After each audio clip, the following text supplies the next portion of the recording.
رب زدنی علما رب زدنی علما رب زدنی علما رب اشرح لي صدري ويسر لي امري واحلل عقدة من لساني يفقهوا قولي رب اشرح لي صدري ويسر لي امري واحلل عقدة من لساني يفقهوا قولي رب اشرح لي صدري ويسر لي امري واحلل عقدة من لساني يفقهوا قولي سبحانك لا علم لنا الا ما علمتنا انك انت العليم الحكيم سبحانك لا علم لنا الا ما علمتنا انك انت العليم الحكيم سبحانك لا علم لنا الا ما علمتنا انك انت العليم الحكيم لا حول ولا قوة الا بالله لا حول ولا قوة الا بالله لا حول ولا قوة الا بالله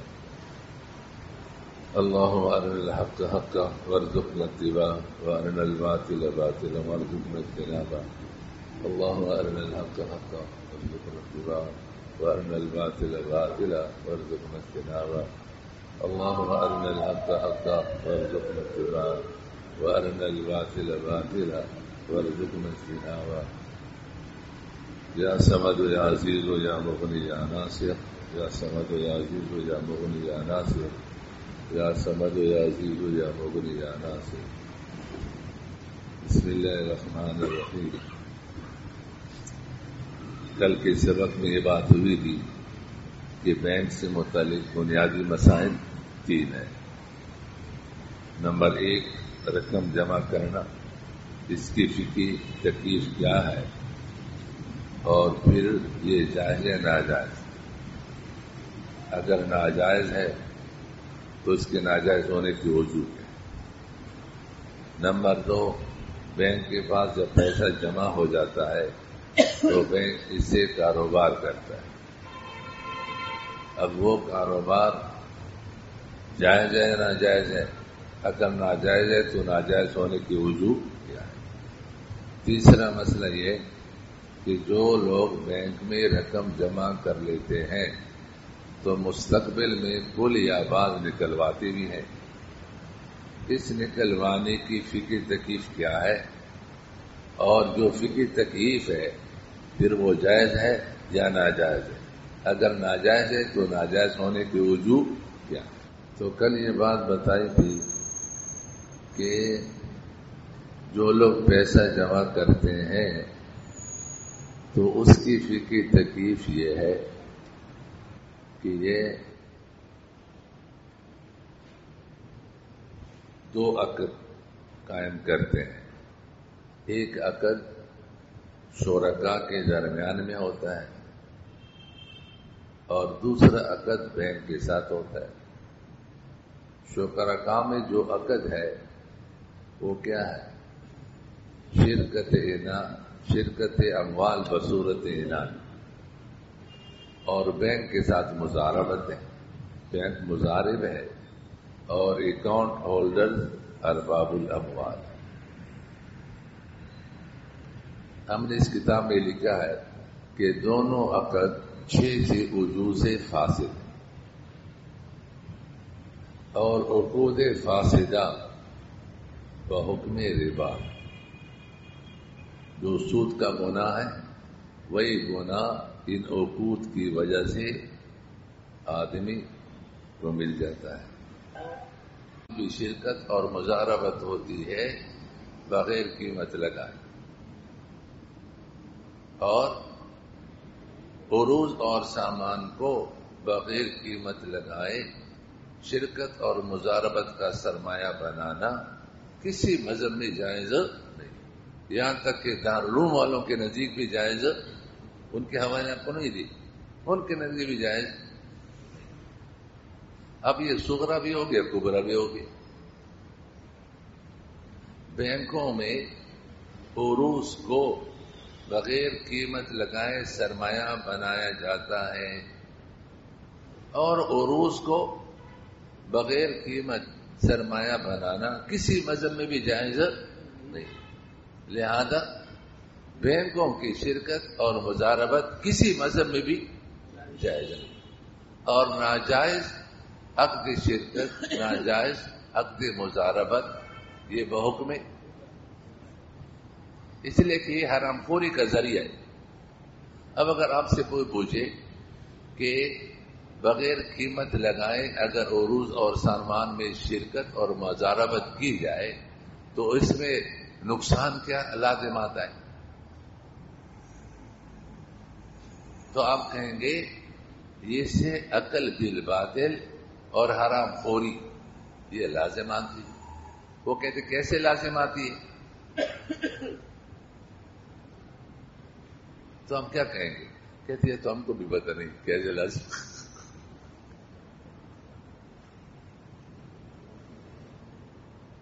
حسن ابدال میں ہمارے ان مسائل میں دورہ ہوتا تو وہ مضاربت کا زمانہ تھا، علماء اس میں لگے ہوئے تھے۔ ایک مفتی صاحب تھے، انہوں نے کہا کہ میں نے کتنے لوگوں کو اس سے روکا۔ سنار مجھ سے کہتے ہیں کہ ہم 1 لاکھ پر سال میں جتنا کماتے ہیں یہ مضاربین 1 مہینہ میں اس سے زیادہ دیتے ہیں۔ ہم سال 12 مہینے میں لاکھ پر جتنا کماتے ہیں زیادہ دیتے ہیں۔ تو اگر یہ جائز ہے تو ہم اپنی طرف سے بھی اور مفتی صاحب آپ کی طرف سے بھی پیسے جمع کر لیں گے، خود گھومیں گے تبلیغوں میں، آرام سے دکان کو تالا لگا دیں، ہمیں تو نفع چاہیے اور یہ زیادہ نفع ہے۔ کہتے میں نے ان سے کہا جائز نہیں۔ کہتے کیوں جائز نہیں؟ کہتے یہ بدل ہے۔ اب دیکھو اس کو ایک غم تھا، جب میرے پاس دورہ کیا کہتے اب آپ ہمیں کیوں کا جواب مل گیا، ہم کہیں یہ وجہ ہے، یہ وجہ ہے، یہ وجہ ہے، یہ وجہ ہے۔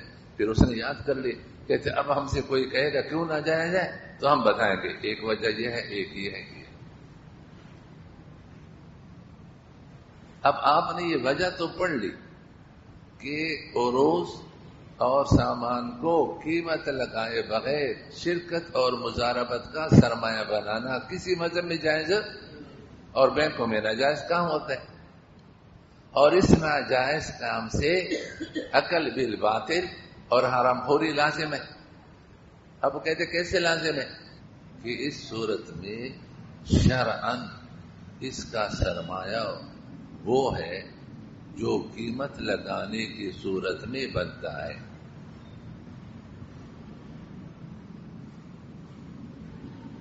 ابتدائی شرکت کے وقت جو پیسہ جمع کیا ہے تو وہ سرمایہ شرعاً معتبر نہیں، بلکہ دوسرے کے آنے کے وقت ان کے حصے کے عروض اور سامان کی قیمت لگانے کی صورت میں جو سرمایہ بنتا ہے تو شرعاً وہ سرمایہ معتبر ہے، اور وہ سرمایہ تجارت ترقی پر ہے تو بڑھے گا۔ 10 لاکھ شروع میں تھا، اب 2 لاکھ بڑھ کر 12 لاکھ ہو گئے، یا اور تجارت ٹپ ہونے کو ہے، تنزل پر ہے تو قیمت کم لگے گی تو سرمایہ کیا ہو جائے گا؟ کم ہو جائے گا۔ ایک آدمی دکان ختم کر رہا ہے، سب کو پتہ ہے اس بیچارے کے دیوالی ہوا، اب اس کی 50,000 کی چیز لوگ 20,000 میں خریدتے، کہتے ہیں آپ کی مرضی، اس کو تو ویسے بھی بیچنا ہے، لیکن ایک آدمی کی دکان ترقی پر ہے تو اس کی قیمت زیادہ لگتی ہے۔ 2 دکان ہے، دونوں کا سرمایہ ایک جیسا ہے، لیکن ایک ماہانہ 15,000 کماتا ہے، دوسرا ماہانہ کتنا کماتا ہے؟ 10,000 کماتا ہے، کس کی قیمت زیادہ لگے گی؟ 15,000۔ تو قیمت زیادہ لگے گی۔ اب اگر قیمت 12 لاکھ ہے تو اس کا آئندہ مہینوں کے لیے سرمایہ بھی زیادہ ہونا چاہیے اور اس زیادہ سرمایہ کے مطابق نفع بھی دینا چاہیے۔ جب کہ بینک والے نہ اس کے سرمایہ کو بڑھاتے ہیں اور نہ اس بڑھوتری کے مقابلے میں نفع دیتے ہیں، بلکہ وہ خود کھاتے ہیں، دوسروں کو کھلاتے ہیں، اور یہ حق ایک کا ہے اور دیا دوسروں کو جاتا ہے، اور یہ عقل بالباطل اور حرام خوری۔ اور اگر تجارت تنزلی پر ہے تو پھر قیمت کم لگے گی. اس کا سرمایہ شروع میں زیادہ تھا، اب کم ہو گیا. شروع میں مثلا 10 لاکھ تھا، اب 8 لاکھ ہو گیا. تو شرعاً 8 لاکھ سرمایہ معتبر ہے. بینک اس کو 10 لاکھ سرمایہ سمجھ کر کے اس کو نفع دے رہے ہیں. تو 2 لاکھ اس کا سرمایہ بڑھایا، اس کے مقابلے میں جو نفع، تو یہ 2 لاکھ اور اس کے مقابلے میں نفع، یہ دوسروں کا حق ہے اور بینک اس کو دے رہا ہے. تو دوسروں کا اس کو ناجائز کھلا رہا ہے. یہ عقل بالباطل ہے. یہی بے نور اٹھانے والے فرمان ہے. تو کون سی غلط بات کہی؟ بات سمجھ بھائی؟ تو بات آپ نے پوری سمجھ لی ہے. آپس میں تکرار کرو. آدمی سبق کو پکا کرنے کے لیے چاہتا ہے. کوئی مولوی مل گیا، او یار ہم نے بینک کے بارے میں آج کچھ پڑھا ہے، آئیے آپ کو میں سنا دیتا ہوں، اب سنو. تو آپ کا سبق پکا ہو جائے گا. تبلیغ کا جو ذمہ داری اور حق ہے وہ بھی ادا ہو جائے. لیکن آپ خود ڈرتے ہیں کہ مجھے تو یاد ہی نہیں، تو آخر میں کیا سنا. تو اسی لیے یاد کرنا ہے. ایک وجہ اور بھی لکھو. وجہ نمبر 2،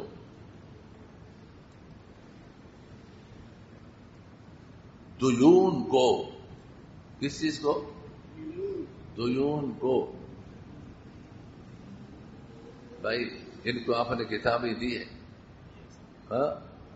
وہ مولانا کی طرف سے، مولانا کے بھائی کی طرف سے ہدیہ ہے. یہ مولویوں کو کتاب دے دو. ان کو کہو یہ تم اس کے مالک ہو، یہ بھی ساتھ کہو. آپ کو کتاب ملی؟ ہاں. اس کے آخر میں دیکھو یہ خالی جگہ ہے. اس خالی جگہ پر ایک صفحہ ہے، اس میں لکھ سکتے ہیں.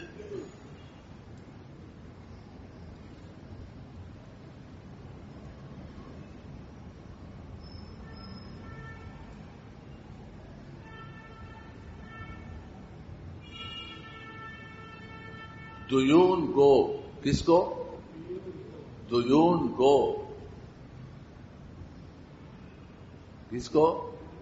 دیون کو شرکت اور مضاربت کا سرمایہ بنانا.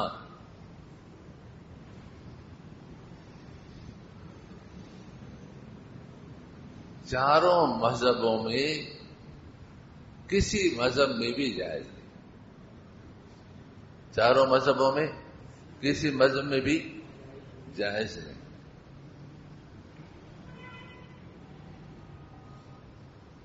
جبکہ بینک میں یہ ناجائز کام بھی ہوتا ہے. یہ بھی ساتھ لکھو. جبکہ بینک میں یہ ناجائز کام بھی ہوتا ہے. اب دیکھو اس کو تھوڑا سمجھو.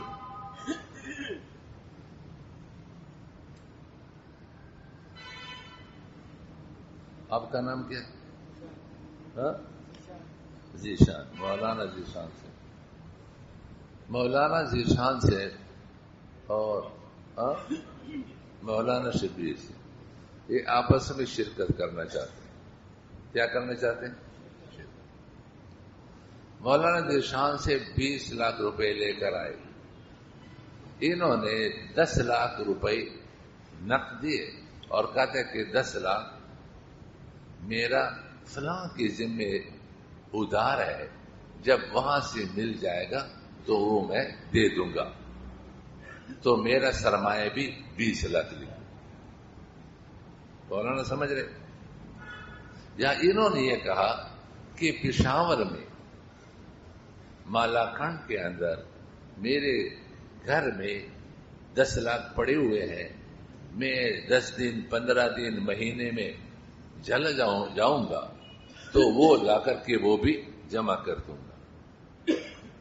تو 10 لاکھ دیے، 10 لاکھ نہیں دیے. اب میں نے ساتھ دین کی صورت بھی بتائی.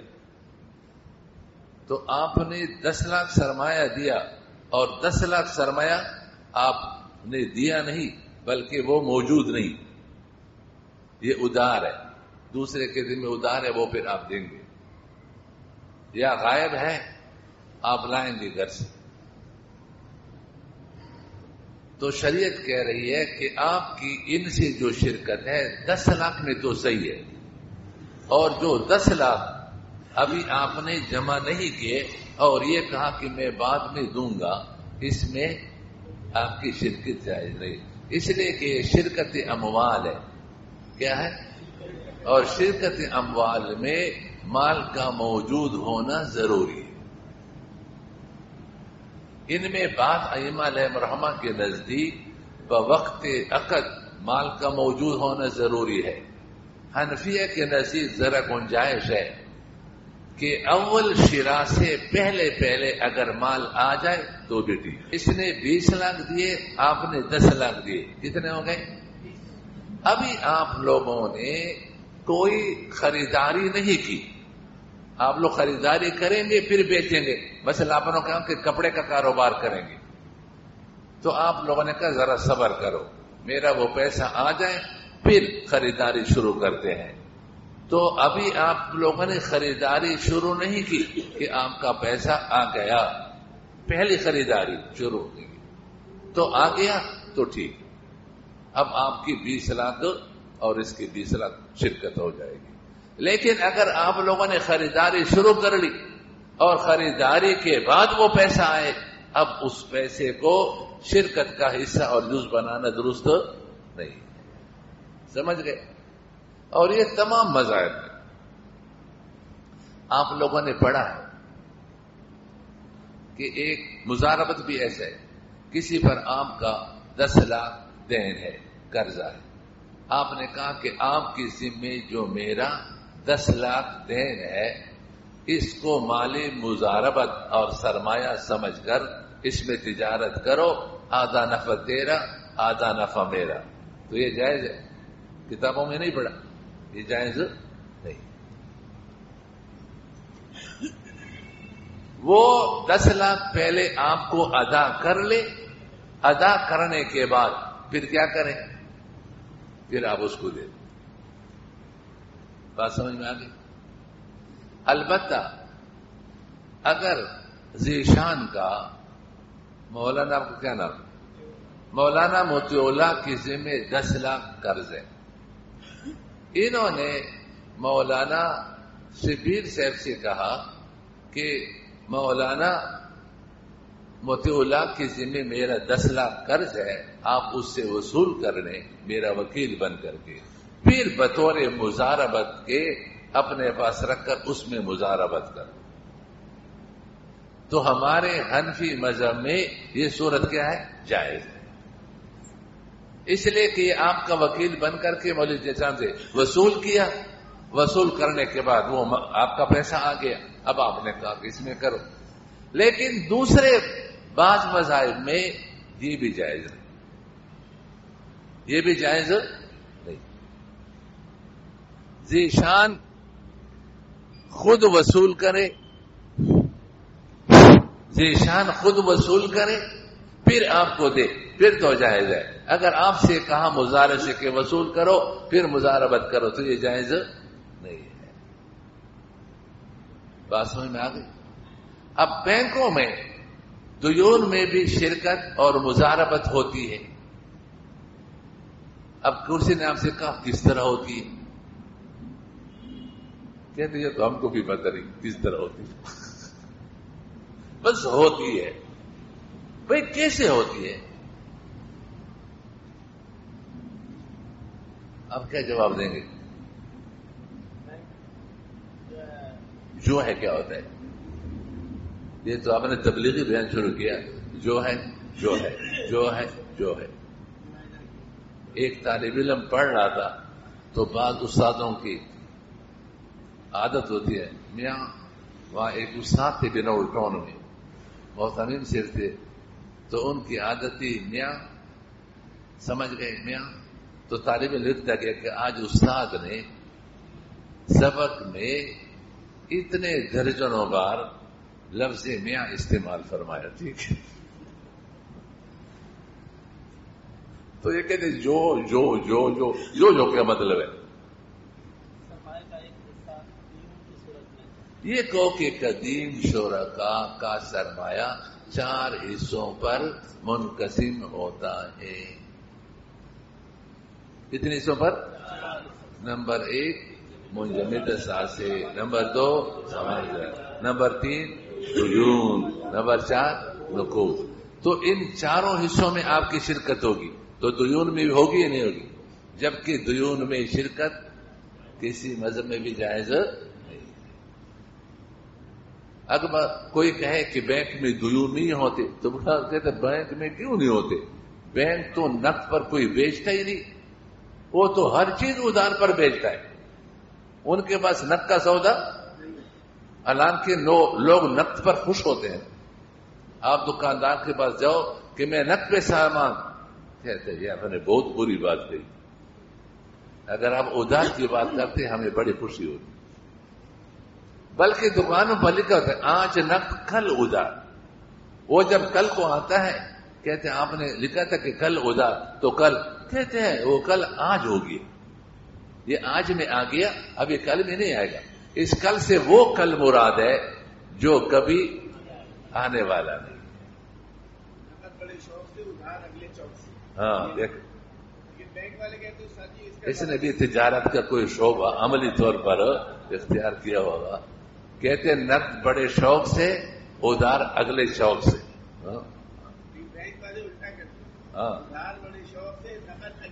ہاں تو آپ اس پہ جاؤ تو نقد پہ آپ کہ میں کوئی چیز آپ سے خریدتا ہوں تو وہ منہ بنائے گا ہم نقد پر بیچنے والے.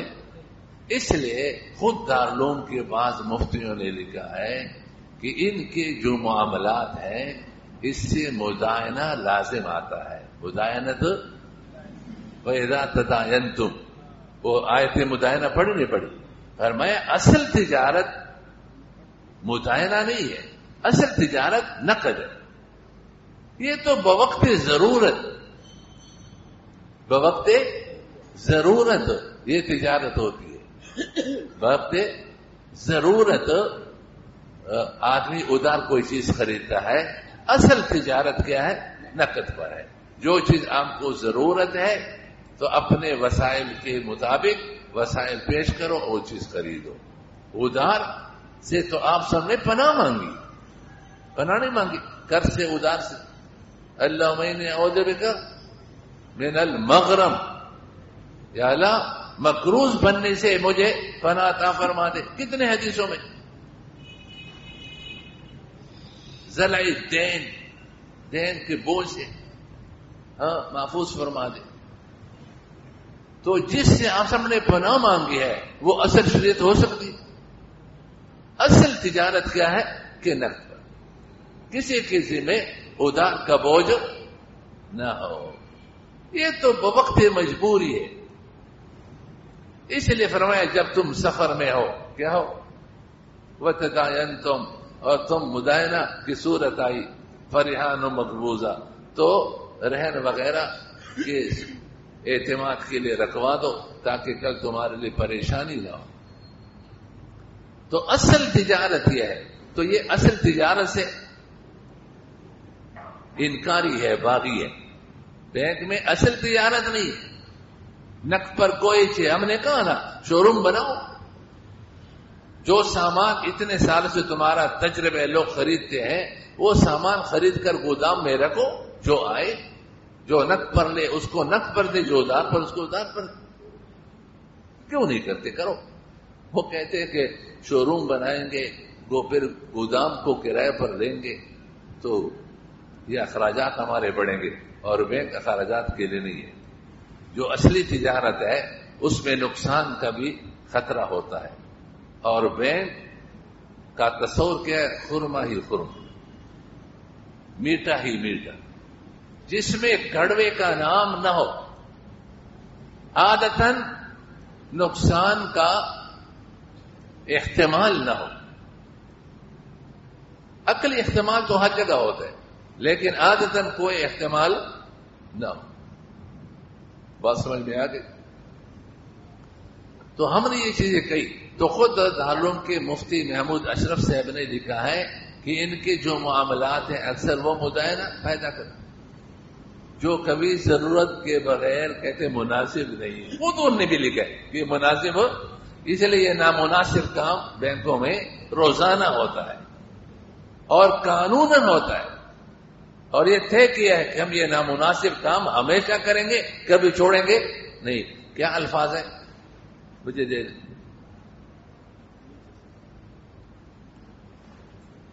یہ فرماتے ہیں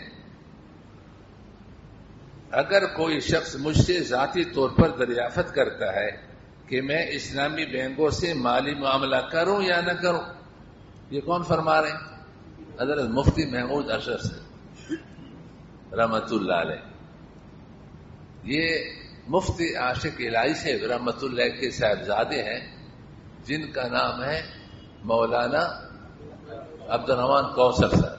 انہوں نے دارالعلوم کو خط لکھا کہ جب اتنے علماء نے تمہارے بینک کو رد کیا اور اس کو حرام اور سود کہا اور تم تو اس کو فرض کہتے نہیں ہو, صرف مباح کہتے ہو, تو جب حرام اور مباح کا مقابلہ ہو جائے تو کس کو ترجیح ہوتی ہے؟ حرام کو. تو ہمارے اکابر کا طریقہ یہ تھا کہ وہ ایسے کام کو چھوڑ دیتے کہ اپنے اتنے علماء, کوئی پرائے بھی نہیں, اپنے علماء نے اس کو رد کیا ہے. تو اس خط کا جواب مفتی محمود اشرف صاحب رحمت اللہ کے ذمہ کہ آپ اس کا جواب لکھیں. تو انہوں نے اس جواب میں یہ لکھا ہے اگر کوئی شخص مجھ سے ذاتی طور پر دریافت کرتا ہے کہ میں اسلامی بینکوں سے مالی معاملہ کروں یا نہ کروں تو میں اس سے یہ پوچھتا ہوں کہ کیا وہ سودی بینکوں سے معاملات کرتا ہے یا نہیں. اگر وہ یہ بتاتا ہے کہ میں نے سودی بینکوں سے کبھی کوئی معاملہ نہیں کیا اور میں اس کے بغیر بھی کام چلا سکتا ہوں تو میں اسے یہی کہتا ہوں کہ وہ غیر سودی بینکوں سے بھی دور رہے اور ان سے معاملہ نہ کرے. آپ بتائیے, ہمارے اور آپ کے مولوی, ہمارے اور آپ کے طالب علم, ان کے کبھی سودی بینکوں میں اکاؤنٹ ہوتے تھے؟ کبھی سی بھی نہیں. اب تو دارالعلوم کے اندر میزان بینک نے شاخ کھولا, طالب علم نے وہاں پیسے رکھے تاکہ اخراجات کے لیے کچھ ملے. انہوں نے کبھی سودی بینک سے اخراجات کے لیے کبھی بھی پیسے جمع نہیں کیے تھے. کسی نے کیے تھے؟ کسی مولوی نے کیے تھے؟ اور یہ سارے کر رہے ہیں, جبکہ یہ فرما رہے ہیں کہ جب آپ سودی بینکوں سے معاملات نہیں کر رہے تو ان کے ساتھ بھی نہ کریں. وجہ یہ ہے, وجہ کیوں میں منع کرتا ہوں کہ اول تو غیر سودی بینکوں میں بھی تمویل کے جتنے معاہدے ہوتے ہیں یعنی مال کمانے کے, وہ بہر صورت مداینت پیدا کرتے ہیں جو کبھی ضرورت کے بغیر اختیار کرنا اچھا نہیں. یہ غیر اچھا کام بینک والے ہمیشہ کرتے ہیں. انہوں نے مناسب کی جگہ پر کیا لفظ استعمال کیا ہے؟ اچھا نہیں. کبھی ضرورت کے بغیر تو کبھی ضرورت کیا ہے؟ آپ رکھ لو سامان, جو نقد پر لینے والے ہیں وہ نقد پر لے. آپ تو نقد والے کو بھی کہتے ہیں کہ نہیں ادھار پر, تو کروڑ پتی بھی ادھار پر لے رہے, لکھ پتی بھی ادھار پر لے رہے, اور 1000 پتی بھی ادھار پر لے رہے, اور 100 پتی بھی, سب ادھار پر لے رہے. آپ نے تو اعلان کیا کہ ہم ادھاری پر بیچیں گے, غیر ادھار پر. آگے لکھے دوسری, یہ کوئی عوامی فلاح کے ادارے نہیں ہیں جن کے پیش نظر عوامی فلاح ہو. لیکن ابھی آپ ان علماء کے ساتھ جو بینکوں میں لگے ہوئے بات کریں گے, کہتے بھائی جنہوں نے بینک بنایا انہوں نے عوام پر بڑا احسان کیا کہ ان کو پیسہ لگانے کا اور حلال نفع کی صورت بنانے کا ایک موقع دیا, ایک بڑا احسان کیا ہے. تو عوام کو ان کا احسان ماننا چاہیے کہ ہم پیسہ لگا کر اور بغیر کسی مشقت کے ہم کو نفع ملتا رہے گا. اور یہ خود فرما رہے ہیں کہ یہ کیا ہے کہ یہ کوئی عوام کے فلاح کے ادارے نہیں ہے, یہ خالص تجاری ادارے ہیں. ان کے مالکان اور ذمہ داران میں سے ایک تعداد ان لوگوں کی بھی ہے جن کی نشو و نما سرمایہ داری پر مبنی سودی بینکاری کے ماحول میں ہوئی, اور وہ اسلامی نظام عدل سے کما حق ہو واقف نہیں. تجارتی ادارے ہونے کی بنا پر ان کا مقصد منافع حاصل کرنا ہے اور اپنی ٹھاٹ باڑ کی زندگی غیر معمولی تنخواہوں. ان کے مینیجروں کی لاکھوں میں تنخواہ ہے, ان کے افسروں کی لاکھوں میں تنخواہ ہے. کیا فرمائے یہ بیکاری کے ماحول میں پلے ہوئے لوگ ہیں, ان کو پیسہ چاہیے. عوام کا خون چوسے یا نہ چوسے, آگے خود فرما رہے, اور دیگر غیر معمولی سہولیات کو تحفظ دینا ہے. تنخواہ بھی ہے, تنخواہ کے ساتھ TAD بھی ہے, تنخواہ کے ساتھ کمیشن بھی ہے, تنخواہ کے ساتھ مکان کا کرایہ بھی ہے, فلائیں یہ. اور بسا اوقات خواہ جائز عقود ہی کے ذریعے یہ عوام کے روپے سے ان کو نفع تو کل عدم دیتے ہیں. یہ علمی اصطلاح دیکھو, کل عدم نہ ہونے کے برابر. یہ عوام کا کہتے ہیں وہاں پر احسان کیا, اپنے نفع کا خاص اہتمام کرتے ہیں. اس پر ہم نے لکھا تھا کہ جس طرح سودی بینک عوام کا خون چوس رہے ہیں, اس طرح اسلام کے نام پر جو بینک ہے یہ بھی عوام کا خون چوس رہے ہیں. فرق اتنا ہے کہ اسلامی بینکیں حجامہ کے نام سے چوس رہے ہیں کہ سنت بھی اور ثواب علاج بھی. اور دوسرا کہتے ہیں کہ بھائی ہم تمہارا خون نکال کر کے بیچیں گے, تمہارا خون نکال کر کے مریضوں کو بیچیں گے. یہاں ایک قاری صاحب تھے, تو اس نے کہا میں نے اپنے سے بزرگ بنایا, اور بزرگ بنا کر کے تعویذ وغیرہ دیتا تو 1000 روپے لیتا. جب شکایت لگ جاتی حکومت میں, تھانے میں, کہ یہ تو دھوکے باز ہے, تو میں گرفتار ہو جاتا. تو پھر ڈاکٹر لوگ جا کر کے میرے طرف سے ایک سند جمع کرتے کہ اس کا دماغی توازن صحیح نہیں ہے, یہ مینٹل ہے, لہذا مجھے چھوڑا لیتے. اور یہ ڈاکٹر لوگ کیوں کرتے تھے؟ اس لیے کہ جو تعویذ لینے کے لیے آتا میں اس سے کہتا کہ تمہارا خون نکالا جائے گا, میں اس سے تعویذ لکھوں گا. تو ڈاکٹر کو بلا کر وہ خون نکال کر کے آگے بیچتا تھا. تو مریضوں کا خون ان کو رشوت میں دیتا تھا. اس لیے جب میں پکڑا جاتا تو کیا ہوتا, ہر طبقے میں اچھے لوگ بھی ہوتے ہیں, برے بھی ہوتے ہیں. یہ قاری صاحب نے خود مجھے بتایا کہ اس طرح جھوٹ بول کر کہتے ایک کی بیوی رٹ گئی, میں کے چلے گئی, تو میرے پاس میں نے کہا 6000 لکسی. اس زمانے میں 6000 آج کے 6 لاکھ سمجھو. 6000 اس بیچارے نے گھر کا کچھ سامان بیچا, 6000 کہیں پورا کیے, اس کو دیے. کہتے میں وہاں اس کے میکے میں گیا, وہاں مسلح ڈالا, 2 رکعت نماز پڑھی, اس کی بیوی کو بولا تجھ سے کتیاں بناؤں, تجھ سے گدی بناؤں, تجھ سے بلی بناؤں, کیا بناؤں؟ اس نے کہا قاری سے معاف کرنا, جو آپ فرمائیں میں کرنے کے لیے تیار ہوں. اس نے کہا سیدھے جاؤ اپنے شوق کے.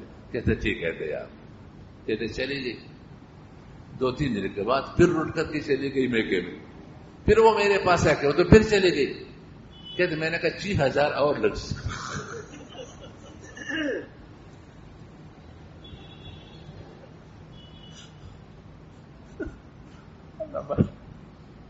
اللہ تقوی کی زندگی عطا فرمائے. تو اللہ پاک ان دھوکے بازوں سے محفوظ فرما دیتے. تقوی کی زندگی بہترین زندگی.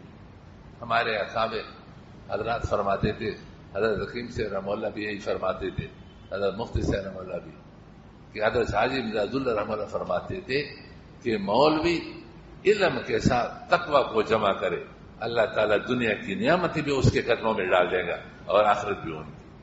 بس علم کے ساتھ تقوی, اللہ کی نافرمانی نہ کرے, اپنی زندگی علم کے سانچے میں ڈال. جیسے علم کہتا ہے ویسے وہ عمل کرنا شروع کرے, تو یہ علم کے مطابق عمل کرنے کی وجہ سے اللہ تعالیٰ اس کو بہت بڑی نعمت عطا فرمائے. تو ہم نے اس پر لکھا کہ ان کی تحریر سے پتہ چلا کہ اسلامی بینک بھی دوسروں کو نفع کل عدم دیتے ہیں. جیسے کل آپ نے سنا نا، وہ مولانا عارف نے دکان کھولی تھی تو خود پورے سرمایہ کا نفع لیا، دوسروں سے کہا کہ آدھا تیرا اور آدھا عارف کلاتھ ہاؤس کا ہے. پھر وہ آدھا کہاں جائے گا؟ کہتے وہ میرے پاس آئے گا، وہ ادھر آئے گا. بغیر شوربے کے ساتھ جو آئے وہ حلال ہے، وہ ادھر آئے گا. تو یہ دوسروں کا خون چوس رہے، لیکن یہ حلال طریقے سے چوس رہے، وہ حرام طریقے سے چوس رہے.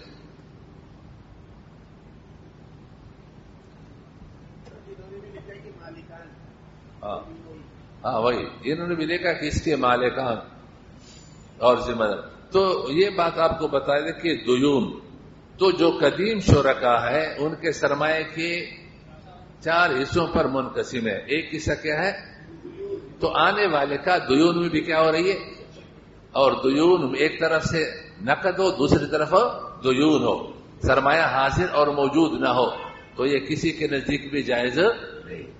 تو دیون میں نہ مضاربت جائز ہے اور دیون میں نہ شرکت جائز ہے. اس لیے کتابوں میں لکھا ہے اگر کسی نے دوسرے سے کہا کہ 1000 درہم لے لو اور اس نے کہا کہ 1000 میں اپنا بھی جمع کروں گا، تو 1000 اپنا جمع کر کے 2000 سے کاروبار کرو. تو جو دوسرا ہے وہ گواہوں سے ثابت کرے کہ کاروبار شروع کرنے سے پہلے میں نے 1000 درہم جمع کیے تھے. یہ مضاربت کے زمانے میں جو مضاربین ہوتے تھے تو ہم کہتے کہ تمہارا اپنا سرمایہ بھی اس میں جمع ہے؟ کہتا ہاں ہمارا بھی ہے. میں نے کہا تمہارا کتنا ہے؟ تو وہ کہتے تھے کہ یہ تجارتی راز ہے، یہ ہم کسی کو نہیں بتاتے. ہمارا لاکھ بھی ہو سکتا ہے، کروڑ بھی ہو سکتے ہیں، 10 کروڑ بھی ہو سکتا ہے. میں نے کہا کتابوں میں تو لکھا ہے کہ جب آپ نے دوسرے سے سرمایہ لیا اور اپنا اس کے ساتھ ملاؤ گے تو اس پر گواہ کا پیش کرنا ہوگا کہ میں نے اتنا سرمایہ ملایا تھا پھر کاروبار کیا. تم کہتے ہیں کہ یہ تجارتی راز ہے. شریعت کا قانون یہ اس میں راز ماز نہیں ہوتا، اس میں بتانا پڑے گا. اس لیے کہتے ہیں تجارتی معاملات میں گننا اس میں برکت ہے، صدقہ خیرات میں نہ گننا اس میں برکت ہے. لیکن جہاں تجارت ہے، معاملات ہیں، اس میں گننا کیا ہے؟ اس میں برکت ہے. بغیر گنے مت کرو یار یہ 10 لاکھ ہے چل تم بھی جمع کر لو. بھئی گن تو لو. کہتے گننے کی ضرورت نہیں، اعتماد ہے. پر میں ابھی برکت ختم ہو جائے گی، گنو گے تو برکت آئی. قانون شریعت کے سرمایہ معلوم ہونا چاہیے، اور معلوم ہونے کے لیے کیا چاہیے؟ گننا ضروری ہے. بغیر گنے معلوم نہیں ہوتا. ہر جگہ برکت نہیں ہوتی. جماعت والوں نے کیا کہ برکت جمع کرو. خدا کے بندو یہاں اپنا حصہ جمع کر رہا ہے. برکت تب ہوتی کہ کوئی 10 روپے دے، کوئی 100 دے، کوئی 1000 دے. ادھر تو کہتے ہو 1000 جمع کرو، تو اب دیکھو نا سب نے 1000 جمع کیے نہیں کیا. گن لو، اگر گن لیا تو برکت ہوگی، نہیں گنا تو پھر اس میں برکت نہیں ہوگی. چلے کتابیں دی صفحہ نمبر 50. اب یہ وجہ یاد کرنے میں کون سا مشکل ہے؟ دیون کو شرکت اور مضاربت کا سرمایہ بنانا کسی مذہب میں جائز نہیں، جبکہ بینکوں میں یہ ناجائز کام بھی ہوتا ہے. صفحہ نمبر 50. وجہ نمبر 3 کل سرمایہ کا حاضر و موجود نہ ہونا. عقد مضاربہ کسی حق کے لیے یہ بھی شرط ہے کہ بوقت عقد سرمایہ حاضر و موجود ہو، ورنہ مضاربت صحیح نہ ہوگی. فقہ حنفی کی عبارات. قال ملک العلماء الکاسانی رحمہ اللہ تعالی امنها ان یکون رأس المال عینا لا دینا. دیکھو عین منا موجود، ٹھیک ہے نا، دین نہ ہو. فَإِنْ كَانَ دَيْنًا فَالْمُزَارَبَةُ فَاسِدَةٌ. دیکھو اگر دین ہے تو مزاربت کیا ہے؟ فاسدہ ہے. اب میں لکھ رہا ہوں، یہ کتابوں میں ہے یہ نہیں. ہمارا کام کتابوں میں نقل ہے. اگر اس نقل سے ہمیں غلطی ہوئی ہے تو آپ بتائیں. اگر یہی ترجمہ اس کا غلط ہم نے کیا ہے تو آپ بتائیں کہ آپ نے ترجمہ غلط کیا. ہاں. وعلى هذا يخرج ما إذا كان لرب المال على رجل دين فقال له اعمل بدين الذي في ذمتك. کسی کا دوسرے کے ذمہ دین ہے، پھر اس سے کہا کہ عمل کرو میرا جو آپ کے ذمہ دین ہے مزاربت کے طور پر بالنصف. ان المزاربت فاسدة بلا خلاف فإن اشترى هذا المزارب وباع له وربحه وعليه له ربحه وعليه بزيته. اب اگر اس نے پھر اس کے ذمہ جو 10 لاکھ دین تھے اس کو الگ کر کے اسے کاروبار کیا تو جو کاروبار کیا ہے اس میں نفع ہوا تو مزارب کا، نقصان ہوا تو رب المال کا نہ نفع نہ نقصان. آگے فقہ مالکی میں دیکھو. قال العلامة الدسوقي رحمه الله تعالى لا بدين لرب المال عليه أي على العامل. دیکھو اگر عامل اور مزارب پر رب المال کا دین ہے اور اسے کہا کہ یہ دین میں مزاربت کرو تو یہ مزاربت جائز نہیں. فقہ شافعی کی عبارات. قال العلامة الماوردی رحمه الله تعالى ولو قال له قد قارضتك. دیکھو فقہ شافعی میں دیکھو ولو قال له قد قارضتك على ألف من ديني الذي على فلاني. دیکھو یہ کہا او مولانا شبیر صاحب میں نے آپ کو وہ پیسہ بطور مزاربت دیا جو میرا دین ہے مولانا مطیع اللہ صاحب کے ذمہ. فَقْبِزْهَا مِنْهُ قِرَاضًا لَمْ يَجُزْ. فَقْبِزْهَا اس کو تو قبض کر لو منہ اس سے قِرَاضًا کس کے طور پر؟ مزاربت کے طور پر. لم يجوز یہ جائز. حالانکہ ہمارے مذہب میں یہ جائز ہے لیکن شوافی کے نزدیک یہ بھی جائز نہیں ہے. ان کا مذہب ہم سے بھی زیادہ سخت ہے. لِأَنَّهُ قِرَاضٌ عَلَى مَالٍ غَائِبٍ اس لیے کہ یہ مزاربت ہے مال غائب پر اور یہ جائز. فَإِنْ قَبَضَهَا وَاتَّجَرَ بِهَا صَحَّ الْقَبْضُ لِأَنَّهُ وُكِّلَ فِيهِ وَكَانَ الرِّبْحُ وَالْخُسْرَانُ رَبِّ الْمَالِ وَعَلَيْهِ. ٹھیک ہے. وَعَلَيْهِ لِحُدُوثِهِمَا عَلَى مِلْكِهِ فِي قِرَاضٍ فَاسِدٍ. اس صورت میں کیا ہے؟ سب کچھ ان کے ذمہ ہے. نفع بھی رب المال کا اور وہ بھی رب المال. آگے وقال العلامة النووي رحمه الله تعالى فرع المقارضة بالدين إذا كان لرجل على رجل دين فقال له اعزل المال الذي لي عليك وقد قارضتك. آپ کے ذمہ جو میرا 10 لاکھ ہے اس کو اپنے مال سے الگ کرو. وقد قارضتك عليه لم يصح. یہ میں نے آپ کو بطور مزاربت دیا ہے. فرمایا کہ لم یصح القراض یہ مزاربت جائز نہیں ہے.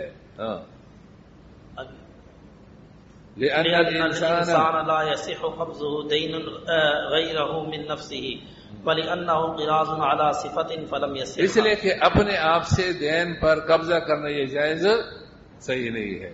آگے نکالو فقہ حنبلی کی عبارت. فقہ حنبلی دیکھو فقہ مالکی میں بھی جائز نہیں، فقہ شافعی میں بھی جائز نہیں. آگے فقہ حنبلی. قال العلامة ابن قدامة الحنبلي رحمه الله تعالى ولا يجوز أن يقال لمن عليه دين زارب بالدين الذي عليك.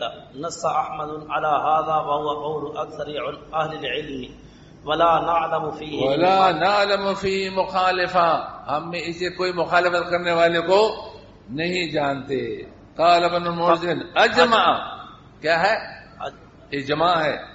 اجمع كل من نحفظ عنه من اهل العلم انا من اهل العلم انه لا يجوز ان يجعل الرجل دينا له على رجل مزاربة. وممن حفظنا ذلك عنه عطاء والحكم والحماد ومالك والثوري واسحاق وابو ثور واصحاب الرأي. بس اب چاروں مذہبوں میں کیا ہے؟ جائز نہیں. جب چاروں مذہبوں میں آپ کو میں نے بتایا تھا کہ جس پر سب فقہاء کرام کا اتفاق ہوتا ہے تو یہ علامت کس کی ہے؟ بدی. اور بدیات میں اختلاف ہوتا ہے. اب اس کے خلاف کرنا اس کو اختلاف کہیں گے یا خلاف کہیں گے؟ اور خلاف مذموم چیز ہے. اس لیے ہم دورے پڑھاتے ہیں. مطلب ہمارا دماغ خراب ہے. اگر اختلاف ہوتا تو ہم کہتے ہیں مولویوں کا اختلاف ہے، کوئی مسئلہ نہیں ہے. لیکن یہ مولویوں کا اختلاف نہیں، اس میں خلاف ہے. کیا ہے؟ خلاف ہے. اور خلاف میں کیا کرنا پڑتا ہے؟ ضرور پڑتا ہے. بس سمجھ میں آ گئی. اردو عبارت آگے اردو دیکھو. اردو مزاربت بنوکیہ میں بھی کل سرمایہ حاضر و موجود نہیں ہوتا، کیونکہ جدید رب المال یعنی اکاؤنٹ ہولڈر کی مزاربت کے وقت قدیم اور ارباب الاموال کے سرمایہ کا ایک حصہ دوسروں پر دیون یعنی ادھار کی صورت میں بھی ہوتا ہے. اور ظاہر ہے کہ جدید رب المال کے عقد کے وقت جدید و قدیم سب کے سرمایہ کا مجموعہ مضارب یعنی بینک کے پاس ایک سرمایہ بنتا ہے، اور یہ پورا سرمایہ نقد نہیں ہوتا بلکہ اس کا ایک بڑا حصہ دوسروں کے ذمے ادھار ہوتا ہے. لہذا یہ مزاربت بنوکیہ اس وجہ کی بنیاد پر بھی کسی کے نزدیک صحیح نہیں بلکہ فاسد ہے. اب دیکھو مولانا ذیشان سے آپ سے کوئی پوچھے کہ اس میں حرام خوری عقل بالباطل کی وجہ کیا ہے، تو آپ کہیں گے کہ دیون کو منفی کر کے جو سرمایہ اس کا بنتا ہے تو آئندہ مہینے سے اس سرمایہ کے مطابق نفع کا مستحق ہے، دیون کے مطابق مستحق نہیں. جب آپ نے جدید شرکت کی تو وہ جدید شکر کس میں ہو گئی؟ مجمدہ ساز سے وہ موجود ہے. سامان تجارت نقود. اگر 10 لاکھ کا سرمایہ ہے 5 لاکھ دیون میں گیا تو اب کتنے میں شاید گا؟ 5 لاکھ. تو آئندہ مہینے سے 5 لاکھ کے تناسب سے نفع دیا جائے گا 10 لاکھ کے تناسب سے، اور آپ 10 لاکھ کے تناسب سے دے رہے. تو یہ جو 10 لاکھ 5 لاکھ زائد کا نفع جو اس کو مل رہا ہے یہ دوسروں کا حق ہے جو ناحق طور پر ان کو دیا جا رہا ہے، اور یہ عقل بالباطل اور حرام. بات سمجھ میں آ گئی؟ اس کو عقل بالباطل اور حرام. وہاں در اسماعیل خان میں بینک والوں نے، اسٹیٹ بینک والوں نے ایک سیمینار 1 ہفتے کا رکھا تھا، اور اس میں دوسرے بینکوں کے مینیجروں کو سکھا رہے تھے کہ اسلامی بینکوں میں کیا ہو رہا ہے. تو ایک بینک کے مینیجر نے ایک مولوی کو بھی ساتھ لے کر کیا. تو اس مولوی نے شرع ایڈوائزر جب پڑھا رہا تو اس پر اعتراض کیا کہ دیون میں تو شرکت جائز نہیں، تو آپ کیسے کرتے ہیں؟ تو اس نے کہا دیکھو ہم دیون کی ویلو لگاتے. کیا لگاتے ہیں؟ ویلو. اس نے کہا ٹھیک ہے، پھر میں آپ کو 10 لاکھ دیتا ہوں اور آپ میرا سرمایہ 20 لاکھ لے لو. 10 لاکھ تو میں نے دیے اور 10 لاکھ میرا کسی کی ذمہ دین ہے، اس کی ویلو آپ لگا دیں اور مجھے آئندہ مہینے سے 20 لاکھ کا نفع دیا کرو. اس نے کہا آپ کے دیون کی ویلو نہیں لگے گی. اس نے کہا کہ آپ کے دیون کی ویلو لگے گی قدیم شرکا کے، میرے نہیں لگے گی. کیوں؟ یہ تو وہی نفت العرب کا مقول ہے، باؤ کا تجرو و بھائی لا تجرو. آپ کی باہر پہ جر ہے، وہ جر دے اور میرے پاس جر نہ دے، یہ کیا ہوتا ہے؟ تو آپ کی دیون کی ویلو ہے، میرے دیون کی ویلو کیوں نہیں؟ اس کو اتنا پریشان کیا، اور وہ مینیجر بھی کہتے کھچ کے رکھو اس کو. وہ مولانا جب کھڑا ہوتا تو پریشان ہو جاتا کہ پھر کوئی سوال کرے گا. اور اس نے پڑھا تھا یہ بینکاری اور اس کے خامیاں اس کو معلوم. تو یہ دیون میں کہیں بھی یہ شرکت اور مزاربت کسی مذہب میں بھی جائز نہیں ہے، لہذا بینکوں سے کروا دو کہ جائز نہیں ہے، چھوڑ دو. چل وجہ نمبر 3 میں حرمت کا عنصر. اس صورت میں سرمایہ کا سرمایہ کی جو مقدار حاضر و موجود نہیں، اس کے تناسب سے آئندہ مہینوں میں اس کو نفع شرعاً کم دینا چاہیے، جبکہ اس کو پورے سرمایہ کے تناسب سے دیا جاتا ہے، اور یہ جدید آنے والوں کا حق ہے جو ناجائز اور باطل طریقے پر ان کو کھلایا جا رہا ہے۔ سمجھ گئے وجہ؟ اچھا، یہ دو وجہ تو پہلے مسئلہ سے متعلق ہو گئے، باقی آپ لوگ کتاب میں پڑھ لیں، جو سمجھ میں نہ آئے تو ہمارے احباب سے پوچھ لیجیے۔ اب دوسرا مسئلہ کیا ہے کہ بینک کے پاس جب پیسہ جمع ہو جاتا ہے تو بینک اس سے کاروبار کرتا ہے۔ کیا کرتا ہے؟ کاروبار۔ اب آپ لوگ پہلے یہ بات سیکھیں کہ کاروبار کی دو قسمیں ہیں، کوئی تیسری قسم نہیں۔ کتنے قسمیں؟ انفرادی کاروبار، مشترک کاروبار۔ انفرادی کاروبار اپنی زبان سے 10 مرتبہ کہو، انفرادی کاروبار، مشترک کاروبار۔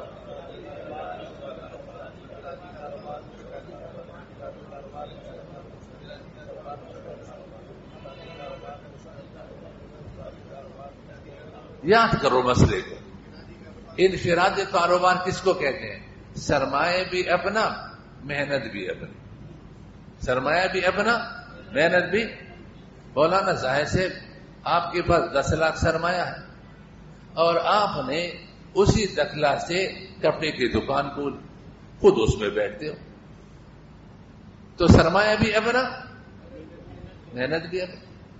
اس کو کہتے ہیں انفراد۔ اور مشترک کاروبار جس میں ایک سے زائد افراد شریک ہوں، پھر وہ مضاربت کی صورت ہو یا شرکت کی صورت۔ مضاربت میں کم سے کم 2 افراد کا ہونا ضروری ہے، شرکت میں کم سے کم 2 افراد کا ہونا ضروری ہے، تو اس سے زائد بھی ہو سکتے ہیں، 1000 آدمی شریک ہو جائیں۔ ایک رب المال، ایک مضارب 1000 آدمی سے پیسہ لے تو مضارب ایک ہو، ارباب الاموال زیادہ ہو، یہ بھی ہو سکتا ہے۔ بات سمجھ میں آ گئی؟ اب اگر آپ کے پاس انفرادی کاروبار والا مولانا ظاہر سے آ گئے کہ میرا انفرادی کاروبار ہے تو یہ جائز ہے یا جائز نہیں ہے؟ مولانا مطیع اللہ صاحب آپ مجھے فتویٰ دیجئے۔ تو یہ فتویٰ جواز کا یا عدم جواز کا کن بنیادوں پر دے گا؟ یہ 2 باتیں معلوم کریں۔ کتنے؟ اگر دونوں باتیں صحیح ہیں تو یہ کہے گا تمہارا کاروبار جائز۔ اگر دونوں یا دونوں میں سے ایک خلاف شرع ہے، یہ کہے گا تمہارا کاروبار نہ جائے۔ وہ 2 باتیں کیا ہیں؟ نمبر 1، آپ ان سے پوچھیں کس چیز کا کاروبار کرتے ہو؟ کس چیز کا؟ جنس کیا ہے؟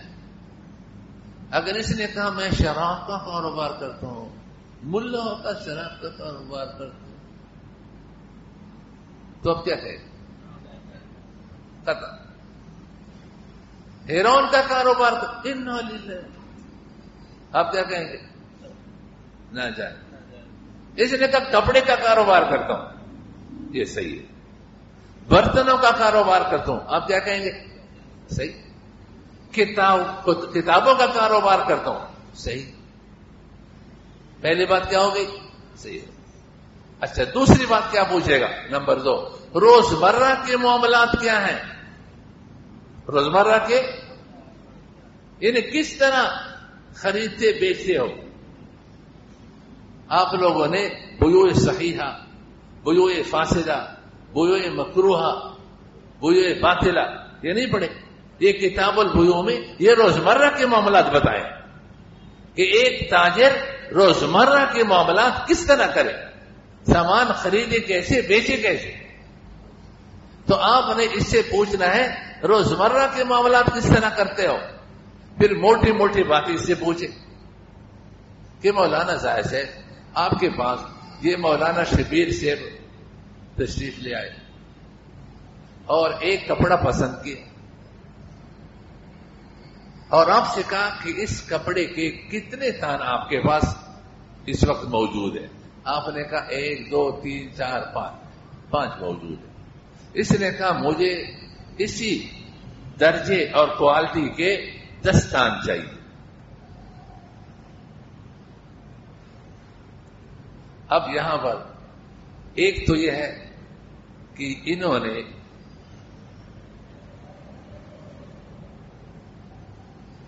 دوسرے دکاندار کو فون کیا کہ اس کوالٹی کے تان آپ کے پاس ہے؟ ہاں ہے. کتنے؟ کہتے 10-15 ہے. کہتے بھائی 5 قیمت کیا ہے؟ اس نے کہا فی تان اتنے میں. فی تان مثلا فی تان 5,000 میں. 5,000.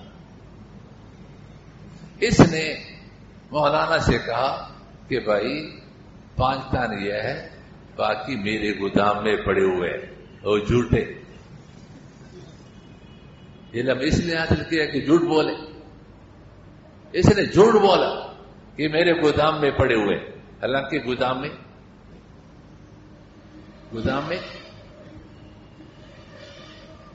اس سے سودا کیا پھر جائے گا اسے، لیکن ابھی اس سے سودا نہیں کیا. غیر مملوک چیز کو بیچنا یہ بے باطل ہے یا نہیں؟ آپ سے 10 کا سودا کی، یہ جائز کم کیا ناجائز کیا؟ اور اگر اس سے سودا کیا کہ 5 تان میرے اس قیمت میں ہو گئے، سودا ہو گیا، لیکن ابھی قبضہ نہیں کیا، تو قبضے سے پہلے بیچنا کیا ہے؟ بے فاسد ہے. بے فاسد تو یہ بھی ناجائز کام. یہ عام دکاندار تو جھوٹ بولتے ہیں.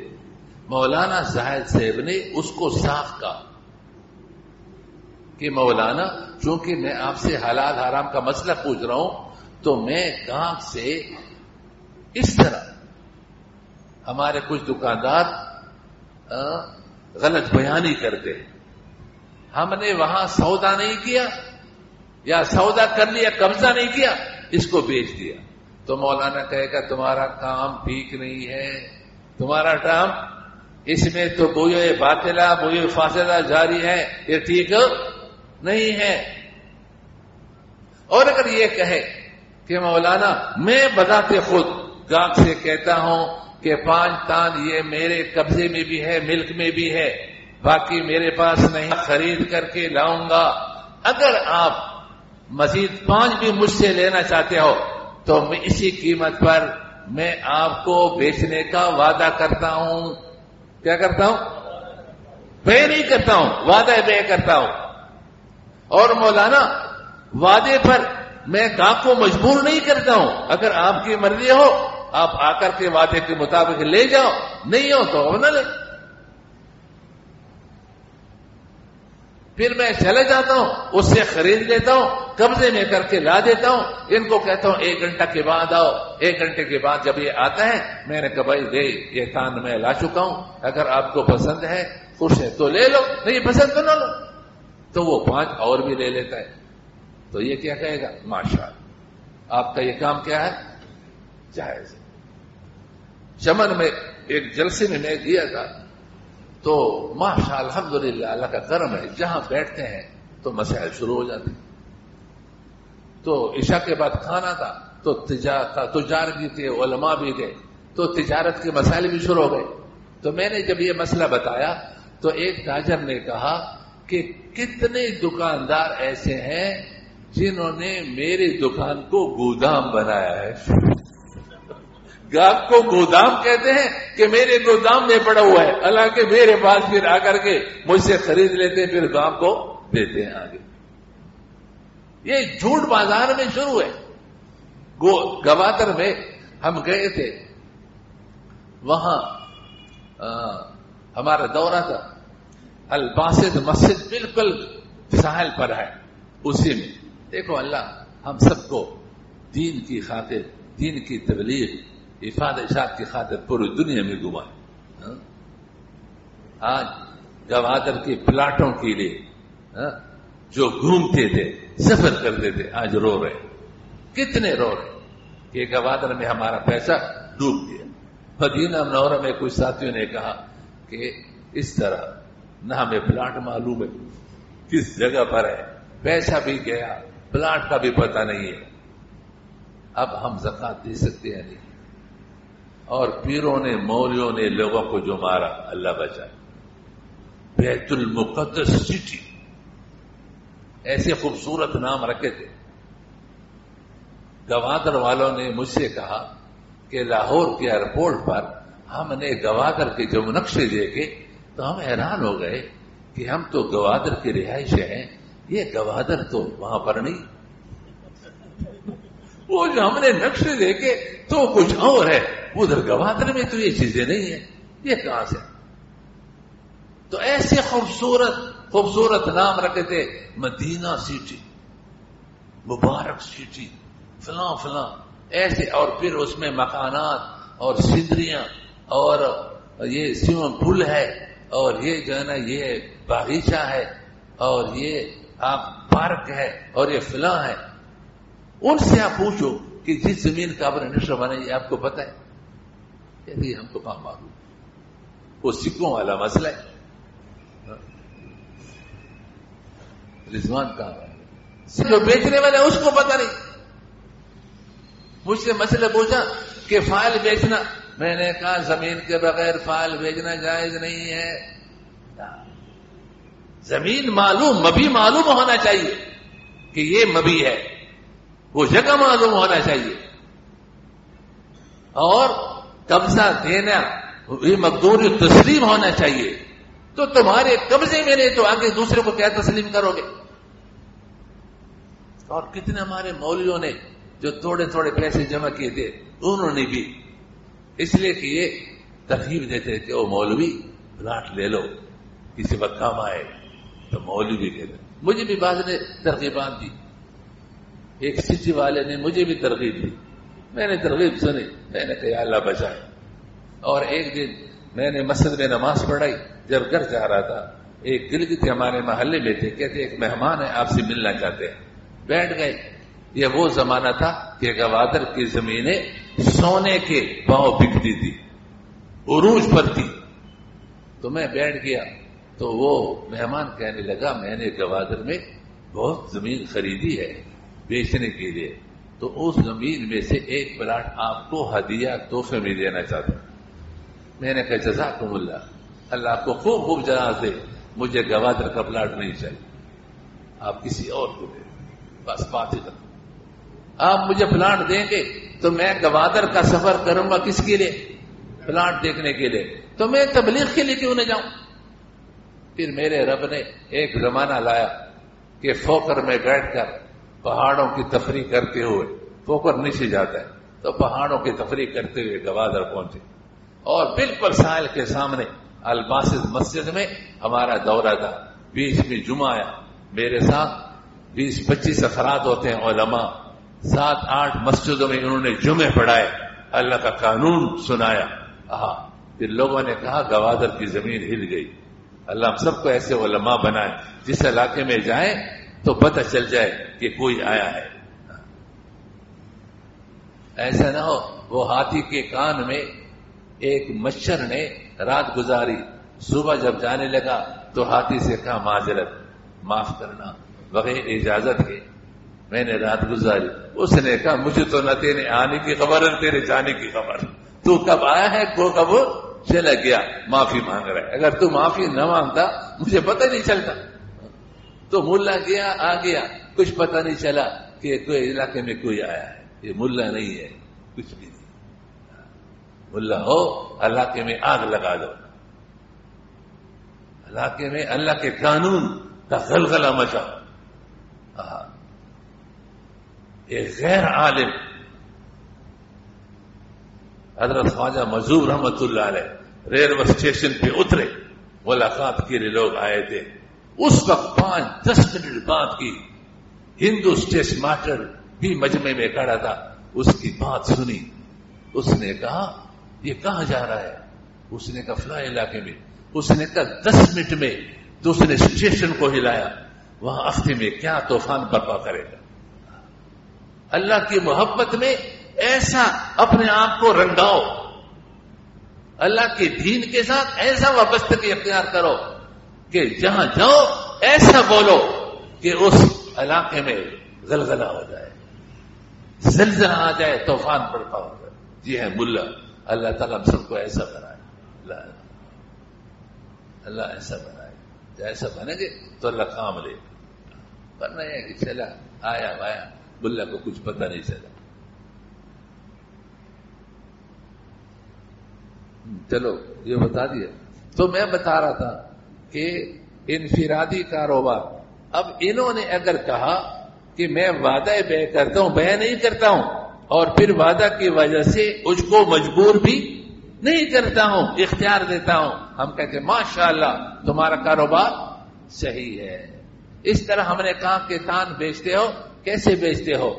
اس نے کہا کہ میں کہتا ہوں کہ یہ 25 میٹر کا تان ہے، فی میٹر 1000 روپے کا ہے، اور 25 میٹر کے 25,000.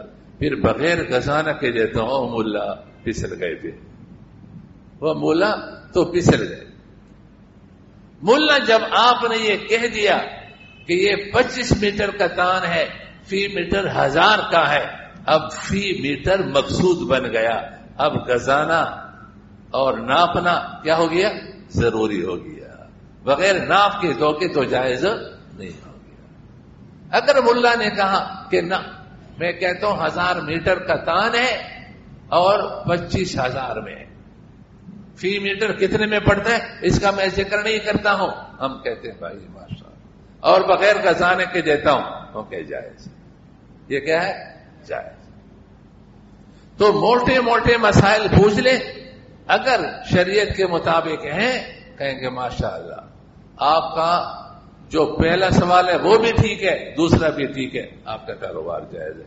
اگر دونوں یا دونوں میں سے کوئی ایک خلاف شرع ہے، کیا کہے گا؟ تمہارا کاروبار شریعت کے خلاف ہے. یہ تو ہو گیا انفرادی کاروبار. اب اجتماعی کاروبار، اجتماعی مشترک کاروبار. کیا؟ مشترک کاروبار. مشترک کاروبار میں جواز اور عدم جواز کا فتویٰ 4 باتوں پر موقوف ہے. ان کا مدار کتنے باتوں پر ہے؟ 4. 2 باتیں تو یہ ہے، کس چیز کا کاروبار کرتے ہو، روزمرہ کا معاملات کیا ہے. 2 باتیں یہ ہے کہ کاروبار سرمایہ کے مطابق ہے یا یہ بتاؤ. اور نمبر 4، نفع نقصان کی تقسیم کا طریقہ کار شریعت کے مطابق ہے یا. انفرادی کاروبار میں نقصان بھی ایک، نفع بھی ایک، اس میں تقسیم کی ضرورت ہے نہیں. اس میں کاروبار کے ہجوم کی ضرورت ہے نہیں. اپنا پیسہ ہے. ایک آدمی کے پاس 1 کروڑ ہے، کاروبار 10 لاکھ کا کر رہے کرے. 1 کروڑ ہے، کاروبار 2 لاکھ کا کرے، اس کی مرضی. لیکن مشترک کاروبار میں یہ پوچھنا پڑے گا کہ تمہارے پاس سرمایہ کتنا ہے، کاروبار کتنا ہے. یہ جو مضاربت کا فتنہ گزرا ہے، اس میں مجھ سے اس لیے بھاگتے تھے. میں نے کہا پہلے سرمایہ بتاؤ پھر کاروبار بتاؤ. سرمایہ لوگوں سے لیا ہے کروڑوں، کاروبار دکھاتے ہو لاکھوں کا. تو لاکھوں کے کاروبار سے کروڑوں کا نفع کیسے نکالتے ہو؟ جب آپ کا کاروبار 10 لاکھ کا ہے، 20 لاکھ کا ہے، تو لوگوں سے بھی 10-20 لاکھ لو. آپ نے لوگوں سے 20 کروڑ کیوں لیے؟ بولا نا یہ دھوکے باز تاجر ہے، مضارب ہے، کہ لوگوں سے پیسہ زیادہ لیا. زیادہ کیوں لیا؟ اس لیے آپ نے یہ پوچھنا ہے کہ جتنا آپ کا سرمایہ ہے اس کے مطابق کاروبار ہے یا نہیں. اور نمبر 4 کیا پوچھ رہے ہیں؟ نفع نقصان کے تقسیم کا طریقہ کار شریعت کے مطابق ہے یا نہیں. اگر یہ 4 باتیں شریعت کے مطابق ہے، لیکن جو عقد ہے، یہ مشترک کاروبار میں عقد بھی ہوتا ہے، عقد کے صحیح ہونے کے بعد یہ 4 باتیں ضروری ہے. اگر عقد ہی غلط ہے پھر تو مضاربت ہی فاسد اور شرکت ہی فاسد، اس کا پھر حکم الگ ہو جاتا ہے، اجارہ فاسدہ کا حکم ہو جاتا ہے. عقد کے صحیح ہونے کے بعد 4 باتوں پر آپ کا فتویٰ کا مدار ہوگا. نمبر 1 کیا ہے؟ کس چیز کا کاروبار کرتے ہو؟ روزمرہ کے معاملات کیا ہیں؟ نمبر 3 کاروبار سرمایہ کے مطابق ہے یا نہیں؟ اور نمبر 4 نفع نقصان کی تقسیم کا طریقہ کار کیا ہے؟ سمجھ گئے؟ اب آپ لوگ بتائیے کہ بینک کا جو کاروبار ہے وہ انفرادی ہے یا مشترک ہے؟ تو اس میں کتنی چیزوں کو دیکھنا پڑے گا.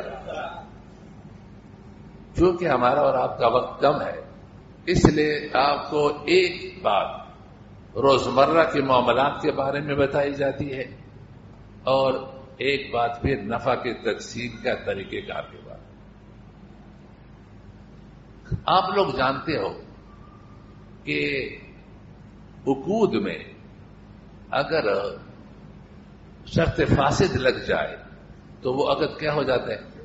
فاسد. اور عقود فاسدہ میں 2 بڑے گناہ ہیں، 2 بڑی خرابیاں ہیں. نمبر 1 بحکم سود کا گناہ ہوا. نمبر 2 عقد فاسد میں جو نفع حاصل ہوتا ہے وہ نفع خبیث اور حرام. نفع کیا ہے؟ تو عقود فاسدہ میں بڑی خرابی کتنی ہے؟ 2. نمبر 1 سود کا گناہ، سود کا گناہ، سود کا گناہ. 5 مرتبہ کہو سود کا گناہ، سود کا گناہ، سود کا گناہ. نمبر 2 اگر نفع حاصل کیا تو نفع خبیث اور حرام. نفع خبیث اور حرام. نفع خبیث. کتابوں میں مثال دی ہے، ایک شخص نے باندی خریدی. کیا خریدی؟ باندی خریدی عقد فاسد کے ساتھ. پھر اس باندی کو نفع پر بیچا تو وہ نفع خبیث اور حرام ہے. 1000 روپے میں باندی خریدی، 1500 میں بیچا، کتنا نفع ہوا؟ تو یہ 500 اس کے لیے حرام ہے، خبیث ہے، حلال نہیں ہے. یہ مساکین پر صدقہ کرے. کیا کرے؟ مساکین پر صدقہ کرے، خود نہیں کھا سکتا. سمجھ گئے؟ عقود فاسدہ میں کتنے بڑی خرابی ہیں؟ نمبر 1 سود کا گناہ، سود کا. نمبر 2 جو نفع حاصل ہوا وہ نفع خبیث اور حرام ہے. اب آئیے میں آپ کو پہلے ایک خارجی مثال دیتا ہوں. شرط فاسد کس کو کہتے ہیں؟ جو شرط عقد اور معاملے کے مقتضا کے خلاف اور عقد المتعاقدین انہیں بیچنے والے یا خریدنے والے ان دونوں میں سے کسی ایک کا اس میں نفع اور فائدہ ہو، اس شرط کو شرط فاسد کہتے ہیں. جو عقد کے تقاضے کے خلاف ہو اور عقد المتعاقدین کا اس میں فائدہ ہو تو اس کو کیا کہتے ہیں؟ شرط فاسد. اب اس کی میں خارجی مثال دوں. مولانا تصور صاحب یہ چینی بیچ رہے ہیں. کیا بیچ رہے ہیں؟ چینی بیچ رہے ہیں. توک پر بیچ رہے ہیں. مولانا لاہوری نے کہا کہ مجھے 1 من چینی چاہیے، پتہ نہیں اس کو طلبہ کو شربت پلانے ہے کیا کرنا ہے. تو 1 من چینی کی کیا قیمت ہے؟ ہم تو مولوی لوگ ہیں، ہمیں تو پتہ نہیں. ہمیں تو چینی حلوہ کھانے، مٹھائی کھانے، کھیر کھانے یہ تو آتا ہے. باقی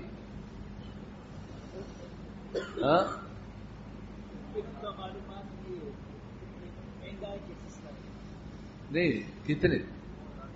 9,000 روپے کا من ہے. امام ابو یوسف رحمت اللہ علیہ یہ جب بچے تھے تو ان کے والد کا انتقال ہوا، یتیم تھے. تو ان کی والدہ نے ان کو دھوبی کے پاس بٹھایا کہ ذرا کپڑا دھونے کا ہنر سیکھو تاکہ پیسے کما سکیں. یہ خوش نصیب تھے. یہ دھوبی کے پاس ایک دو دن کے بعد بھاگ جاتا، امام ابو حنیفہ رحمہ اللہ کی مجلس میں جا کر پڑھنا شروع کر لینا، پھر والدہ وہاں سے پکڑ کر کے دھوبی کے پاس بٹھاتا، پھر یہ بھاگتا، پھر پکڑ کر کے دھوبی کے پاس، پھر وہ بھاگتا۔ ایک دن ان کی والدہ نے امام ابو حنیفہ رحمہ اللہ سے کہا کہ یہ یتیم بچہ ہے، میں نے دھوبی کے پاس بٹھایا ہے تاکہ پیسہ کمانے کا ہنر سیکھے، آپ ان کو اپنے پاس نہ چھوڑیے۔ تو امام ابو حنیفہ رحمہ اللہ نے فرمایا کہ یہ میرے پاس روغن پستہ میں جو فالودہ تیار ہوا ہو اس کے کھانے کا ہنر سیکھ رہا ہے، کمانے کا نہیں، بنانے کا بھی نہیں۔ کس کا؟ کمائے دوسرا بنائے دوسرا، یہ صرف کھائے۔ کل کسی نے میرے پاس پیغام بھیجا، امام ابو پھر امام صاحب رحمہ اللہ نے ان کے والدہ کے لیے کچھ وظیفہ مقرر کیا گھر کے اخراجات کے لیے، اللہ نے دل بھی دیا تھا، مال بھی دیا تھا۔ کل کسی نے مجھے پیغام بھیجا کہ امام ابو یوسف رحمہ اللہ فرماتے ہیں کہ 20 سال تک امام ابو حنیفہ رحمہ اللہ میرے اور میرے گھر کے اخراجات دیا کرتے تھے۔ 1 سال نہیں، 20 سال انہوں نے ہماری کفالت کی۔ جب آدمی اللہ کے لیے وقف ہوتا ہے تو اللہ دوسروں کے ذہنوں میں ڈال دیتے۔ امام ابو یوسف رحمۃ اللہ علیہ جب ہارون الرشید ہمارے استاد محترم مفتی اعظم حضرت مفتی رشید احمد سے رحمہ اللہ فرماتے تھے کہ پوری مہذب دنیا پر ان کی حکومت تھی، اتنی بڑی حکومت تھی، اس حکومت کے سب سے بڑے جج اور قاضی ابو یوسف۔ تو ایک دن ہارون رشید نے دعوت دی، کھانے پر بلایا، جب چلے گئے دسترخوان بچھایا گیا، بیٹھ گئے تو ایک پیالہ امام علیہ رحمہ کے سامنے پیش کیا، فرمایا اس میں کیا ہے؟ اس نے کہا یہ بہت قیمتی خوراک ہے جو میرے لیے کبھی کبھی بنائی جاتی ہے، روغن پستہ میں فالودہ تیار ہوا ہے۔ جیسے یہ بات کہی تو خوشی سے مسکرائے بھی، آنکھوں سے آنسو بھی آئے، کبھی خوشی سے بھی آنسو آتے ہیں۔ بادشاہ نے کہا کیوں؟ فرمایا اللہ پاک نے میرے استاد کی بات کو دکھا دیا، میری والدہ سے میرے استاد نے فرمایا تھا کہ یہ میرے پاس جو پڑھ رہا ہے تو یہ ایسا ہنر سیکھ رہا ہے کہ روغن پستہ میں فالودہ کھانے کا ہنر سیکھ رہا ہے، کمانے کا بھی نہیں، بنانے کا بھی نہیں۔ اب دیکھو کمایا کس نے، بنایا کس نے، اور آج ابو یوسف اس کو کھا رہا ہے۔ اگر ہم حقیقی معنوں میں ملا بن گئے تو ہمیں اللہ پاک کمانے کے غم سے بے غم کر دیں گے، بنانے کے غم سے بھی بے غم کر دیں گے۔ آپ کے پاس وقت نہیں ہوگا۔ ایک دفعہ ہمارے ہاں مشکات شریف کا ختم تھا، ابھی بخاری شریف کے ختم کا زمانہ نہیں آیا تھا، تو میں نے اپنے ہمارے مشفق دوست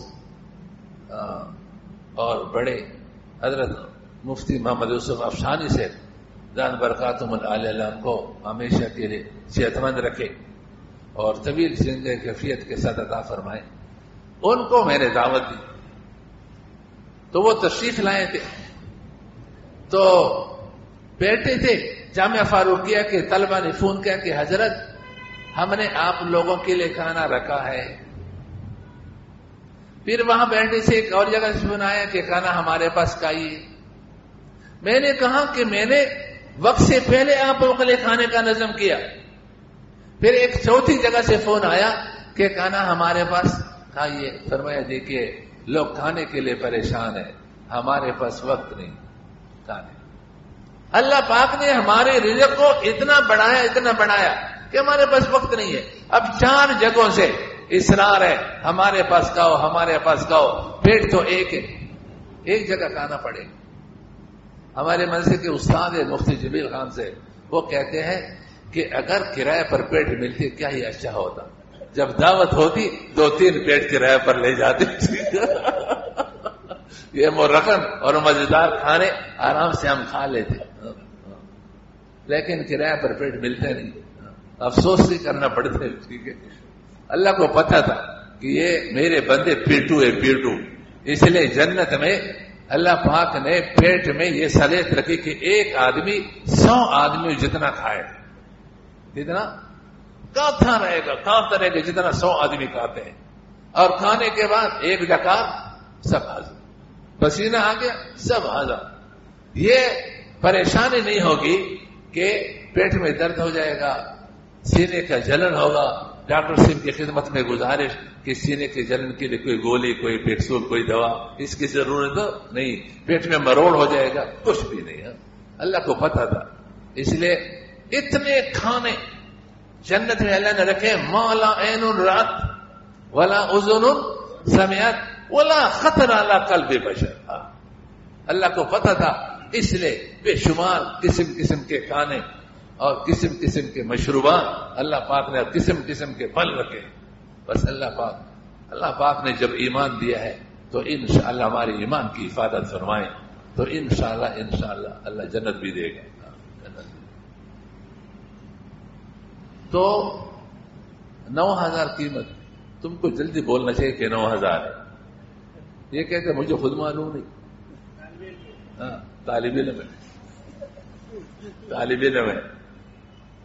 تو انہوں نے اس سے کہا کہ 9,000 پر، انہوں نے کہا کہ 9,000 پر میں آپ سے خرید رہا ہوں، 1 مہینہ ادھار پر، 1 مہینہ. لیکن شرط یہ ہے کہ میرے مولانا سلیم کی ذمہ 9,000 ہے. اگر اس نے سارے پیسے دیے تو آپ کو پورا ثمن، پوری قیمت ادا کروں گا. اگر اس نے کم دیے تو میں وہ آپ کو ادا کروں گا. اس سے جو زائد ثمن ہے اس کا میں ضامن اور ذمہ دار نہیں ہوں گا. اس نے مجھے 7,000 دیے تو آپ کو 7,000 دوں گا. جو مزید 2,000 ہے وہ آپ سے مجھے طلب نہیں کریں گے، وہ ختم ہو جائیں گے. اب آپ سے میں پوچھتا ہوں کہ عقد کا تقاضا یہ ہے کہ یہ بائیں بیچنے والا پوری مبی، مکمل مبی یعنی چینی 1 من اس کے حوالے کرے، اس میں کوئی کمی نہ کرے، اور یہ پورا ثمن، پورا پیسہ، قیمت 9,000 یہ اس کی. ایسی شرط لگایا کہ بعض صورتوں میں ثمن کم دوں گا، قیمت کم دوں گا، پورا نہیں دوں گا. یہ عقد کے مقتضا کے خلاف ہے. یا یہ کہے کہ میں چینی کم دوں گا، یہ بھی عقد کے تقاضے کے خلاف ہے. اور یہاں جو اس نے یہ شرط لگائی ہے کہ میں بعض صورتوں میں پورا ثمن ادا کرنے کا پابند نہیں ہوں گا، یہ اس میں کس کا فائدہ ہے؟ یہ خریدنے والے کا فائدہ بھی ہے. تو ایسی شرط جو معاملے کے تقاضے کے خلاف بھی ہو، دونوں میں سے کسی ایک کا فائدہ ہو، اس کو شرط. اب اسی شرط کے ساتھ اگر انہوں نے یہ بے خریداری کی تو یہ کیا ہے؟ فاسد ہے. کیا ہے؟ تو بے فاسد میں بڑی خرابی کتنی ہے؟ انہوں نے کون سا گناہ کیا؟ سود کا. پھر اس نے 1 من چینی آگے 1,000 روپے میں بیچا، کتنا نفع کیا؟ 10,000 میں بیچا. کتنے میں؟ 10,000 میں بیچا. تو 10,000 میں بیچا، کتنا نفع کیا؟ 1,000. تو یہ نفع اس کے لیے کیا ہے؟ اب یہ سارا عام ہے اس کے لیے. یہ بات سمجھ میں آ گئی. اب آئیے، یہ جو بینک ہے اسلامی، اس پر لکھا ہوتا ہے محدود ذمہ داری. کیا لکھا ہوتا ہے؟ لم یا ٹڈ. کیا لکھا ہوتا ہے؟ لم یا ٹڈ. کیا ہوتا ہے انگریزی میں؟ کیا بولتے ہیں؟ لمیٹڈ. یہ جو لمیٹڈ لیتا ہے، لمیٹڈ کا معنی ہے محدود ذمہ داری. کیا؟ محدود ذمہ داری کا مطلب کیا ہے؟ تو حضرت مفتی تقی عثمانی سے داماد برکاتہم نے خود اس کے مطلب کو بیان کیا کہ اس کا مطلب یہ ہے کہ بینک جو ارباب الاموال کا وکیل ہوتا ہے نا، مضارب کیا ہوتا ہے؟ ارباب الاموال کا وکیل ہوتے ہیں، ان کے لیے خریداری، جو ارباب الاموال کے لیے پیسے والوں کے لیے خریداریاں کرتا ہے ادار، تو یہ بینک اس دائنین کے لیے، آپ لوگ جانتے ہو نا کہ ادار سامان بیچو اس کو دین کہتے ہیں، نقد روپے دو اس کو قرض کہتے ہیں. تو جن لوگوں سے انہوں نے ادار خریداریاں کی ہیں تو ان دائنین کے لیے جو حقیقت میں کیا ہے؟ بائعین ہے. ایک اعلان اور ایک شرط ہے بینک کی طرف سے کہ اگر ہمارا دیوالیہ ہوا تو ہم پورے ثمن کے ضامن نہیں ہوں گے، جو اثاثے ہمارے پاس بچ جائیں اس کے بقدر تو ہم ضامن ہوں گے، اس سے زیادہ کے ضامن. مثال بینک نے 50 لاکھ کا سامان خریدا، پھر بینک میں آگ لگ گئی، پیسے جل گئے، سامان جل گیا، جب حساب کیا تو صرف 30 لاکھ باقی بچے، باقی سب کچھ ختم. اب اس نے کتنا کا سامان خریدا تھا؟ 50 لاکھ کا. اب وہ بائع کو کہے گا کہ ہم 30 لاکھ آپ کو دیں گے، مزید جو 20 لاکھ ہے اس کے ہم ضامن نہیں. اب یہ جو بینک نے شرط لگایا کہ بعض صورتوں میں ہم پوری قیمت ادا نہیں کریں گے بلکہ کم ادا کریں گے، یہ شرط عقد کے مقتضا کے مطابق کے خلاف ہے، اور اس میں کس کا فائدہ ہے؟ بینک کا فائدہ بھی ہے. تو یہ شرط کیا ہوگی؟ اب بینک جو مرابحہ مؤجلہ سے سامان بیچتا ہے اس کو بیع فاسد کے ساتھ خریدتا ہے، جو گاڑیاں اور مکانات لیز اور کرایہ پر دیتا ہے ان کو بیع فاسد سے خریدتا ہے. تو جب بیع فاسد سے خریدا تو ایک تو کیا گناہ ہوا؟ تمام ارباب الاموال کو سود کے گناہ میں ملوث کیا. اور نمبر 2، جب یہ کرایہ پر دے کر کے نفع حاصل کرے گا یا مرابحہ معجلہ پر بیچ کر کے نفع حاصل کرے گا، وہ نفع کیا ہوگا؟ خبیث اور حرام ہوگا. اور بینک یہاں خبیث اور حرام نفع جس نے پیسہ جمع کیا ہے اس کو دے کر کھلاتا ہے. تو حلال کھلاتے ہیں، حرام کھلاتے ہیں. یہ کہتے ہیں کہ سودی بینکوں میں جو سود کھلایا جاتا ہے وہ ایسے جیسی خنزیر ہے، اور ہم اگر کھلاتے ہیں جیسا کتا. تو ہم نے خنزیر سے لوگوں کو ہٹا کر کتے پہ ڈالا، یہ بھی تو ہماری ترقی. بعض یہ بھی کہہ دیتے، ہم نے کہا واقعی خنزیر کھانے والوں کو تم نے کتے پہ ڈالا، یہ ترقی ہو گئی، لیکن جو بکرے کھانے والے تھے اس کو کتوں پہ ڈالا. یہ جو مولوی اور جو طالب علم تھے یہ سود کھاتے تھے، ان کو جو آپ نے ان بینکوں میں ڈالا یہ تو بکرے کھانے والے تھے. اور اکثر اس میں یہ ہے اگر سود والے سارے ادھر آتے تو سودی بینک بند ہو جاتے. کوئی ایک سودی بینک بند ہوا، مسلم کمرشل بینک بند ہوا، آپ لوگوں نے سنا؟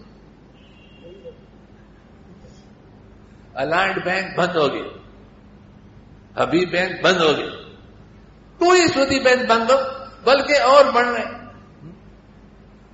معلوم ہوا کہ وہاں جو سود کھانے والے تھے وہ اکثر اور سارے تمہارے پاس نہیں آئے. ایسے ایسے لوگ جو کبھی بھی مالدار ہونے کے باوجود سودی بینکوں میں پیسہ نہیں لگا دیتے، وہ آ کر کے یہاں پر پیسے لگا دی. تو اس کو کیا کہو گے؟ جو بکرے کھانے والے تھے، حلال خور تھے، ان کو آپ نے کتوں میں ڈالا. یہ ترقی ہوگی یا نقصان ہوگی؟ اور اکثریت لکھے بات سمجھ میں آ گئی. تو محدود ذمہ داری جو لکھا ہو یہ بتا رہا ہے کہ بینک کی تمام خریداریاں اس شرط کی بنیاد پر ہے، پہلے سے اعلان پڑھے۔ صفحہ نمبر 79 صفحہ 70 اور 9 صفحہ نمبر 79 70 اور 9 7 9 مسئلہ نمبر 2، کاروبار کا شرعی اصولوں کے مطابق ہونا۔ کسی بھی شرکت و مضاربت میں مال لگانے اور دینے کے لیے یہ بھی شرط ہے کہ اس شرکت اور مضاربت کے نام سے جو کاروبار ہو رہا ہے وہ بھی شرعی اصولوں کے مطابق ہو۔ بینک شرکت و مضاربت کے نام سے جو کاروبار کر رہا ہے وہ شریعت کے مطابق ہے یا نہیں، اس سلسلے میں صحت عقد کے اطمینان کے بعد درج ذیل 4 باتوں کا اطمینان ضروری ہے۔ اگر یہ باتیں شریعت کے مطابق اور اطمینان بخش ثابت ہو گئیں تو کاروبار جائز ہوگا، اگر ان میں سے کوئی بات بھی خلاف شرع ہوگی تو کاروبار جائز نہ ہوگا۔ اول، کاروبار جائز ہو۔ دوم، کاروبار سرمایہ کے مطابق ہو۔ سوم، روزمرہ کے معاملات شرعاً درست ہوں۔ چہارم، نفع و نقصان کی تقسیم کا طریقہ کار شریعت کے مطابق ہو۔ مروجہ اسلامی نامی بینکوں میں آخری 3 باتوں کا اطمینان نہیں، جس کی تفصیل یہ ہے۔ آگے صفحہ نمبر 82 شروط مفسدہ، وجوہ مفسدہ۔ روزمرہ کے معاملات یہ بتائیں۔ صفحہ نمبر 81 صفحہ نمبر 81 میں روزمرہ کے معاملات بھی خلاف شرع ہیں۔ روزمرہ کے معاملات بھی خلاف شرع ہیں، کیونکہ ان بینکوں میں جو اجارات و بیوعات مرابحہ ہوتے ہیں وہ درج ذیل وجوہ سے فاسد اور ناجائز ہیں، اور معاملات فاسدہ بحکم سود اور ان سے حاصل ہونے والا نفع حرام اور واجب التصدق ہے، جبکہ بینک بجائے تصدق کے ان حرام منافع کو ارباب الاموال یعنی اکاؤنٹ ہولڈرز میں تقسیم کر کے سب کو حرام کھلاتا ہے۔ قال العلامۃ الحصکفی رحمہ اللہ تعالی فضل ولو حکما فدخل ربا النسیئۃ والبیوع الفاسد فکلها من الربا شامیہ۔ وقال العلامۃ ابن عابدین رحمہ اللہ تعالی ان الشروط الفاسدة من الربا وهي في المعاوضات المالية دون غيرها، لأن الربا هو الفضل الخالي عن العوض، وحقيقة الشروط الفاسدة هي زيادة ما لا يقتضيه العقد ولا يلائمه، ففيها فضل خال عن العوض وهو الربا، كما في الزيلعي وغيره قبيل كتاب الصرف شامية۔ قال الامام المرغینانی رحمہ اللہ تعالی قال ومن اشترى جاریة بیعا فاسدا، کسی نے باندھی خریدی بے فاسد کے ساتھ، وتقابضها فباعها وربح فيها تصدق بالربح، ويتيب للباعي ما ربح في الثمن، والفرق أن الجارية مما يتعين فيتعلق العقد بها فيتمكن الخبث في الربح، والدراهم والدنانير لا يتعينان في العقود فلم يتعلق العقد الثاني بعينها فلم يتمكن الخبث فلا يجب التصدق، وهذا في الخبث الذي سببه فساد الملك۔ ہدایہ۔ حکیم الامہ حضرت مولانا اشرف علی تھانوی صاحب رحمہ اللہ تعالی ایک سوال کے جواب میں تحریر فرماتے ہیں، شریعت میں ربا یعنی سود کچھ زیادہ وصول کرنے ہی کے ساتھ مخصوص نہیں، بلکہ ہر عقد باطل و فاسد ربا ہے، اور اگر کوئی اپنی اصطلاح میں اس کا نام ربا نہ یہاں رکھے، بحکم ربا بھی نہیں کہا بلکہ عین ربا، اگر کوئی اپنی اصطلاح میں اس کا نام ربا نہ رکھے تو احکام کا مدار نام پر نہیں بلکہ حقیقت پر ہے، اور حرمت صرف ربا کے ساتھ خاص نہیں، جو عقد کے شرائط جواز کا فاقد ہو وہ بھی حرام ہے۔ وجوہ مفسدہ۔ الف، شرائط مفسدہ لگانا۔ مقتضی عقد کے خلاف شرائط لگائی جاتی ہیں، جیسے عقد سے قبل وعدہ اجارہ و بیع کر کے اس کو پورا کرنے پر مجبور کرنا اور انکار کی صورت میں جرمانہ کرنا، تاخیر قسط کی صورت میں التزام تصدق کی شرط لگانا، اجارہ میں شے مؤجر کی مرمت کے اخراجات مستاجر کے ذمہ لگانا، اور محدود ذمہ داری کی شرط پر خریداری کرنا۔ محدود ذمہ داری کی شرط کا مطلب، یہاں محدود ذمہ داری کا شرکاء کے باہمی حقوق و فرائض سے کوئی تعلق نہیں، یعنی یہ شرط ایک شریک دوسرے شریک پر نہیں لگا رہا، بلکہ یہ تمام حصے داروں کی طرف سے اپنے دائنین کے لیے ایک اعلان، یہ دائنین کون ہے؟ بائعین، اپنے دائنین کے لیے ایک اعلان یا ان کے ساتھ ایک شرط ہے کہ اگر کمپنی کے دیوالیہ ہونے کی صورت میں آپ کے دیون کمپنی کے اثاثوں سے زیادہ ہوئے تو آپ صرف اثاثوں کی حد تک ہی اپنے دیون وصول کر سکیں گے. اس اعلان کے مخاطب شرکا نہیں بلکہ شرکا کے دائنین ہیں، غیر سودی بینکاری. یہ خود لکھا نہیں گا کہ دائرین کے لیے ایک اعلان، بلکہ ان کے ساتھ ایک شرط ہے. بینک محدود ذمہ داری کی شرط لگا کر خریداریاں کرتا ہے اور پھر بیوع فاسدہ سے حاصل شدہ اشیاء سے دو طرح منافع کما کر شرکا کو دیتا ہے. اول اجارے پر دے کر، دو مرابحہ مؤجرہ پر دے کر. سمجھ گئے؟ آگے تقسیم منافع کا طریقہ، چائے پی لیں، وضو استنجا بھی کر لیں، تازہ ہو جائیں تو پھر انشاءاللہ. سبحانک اللہم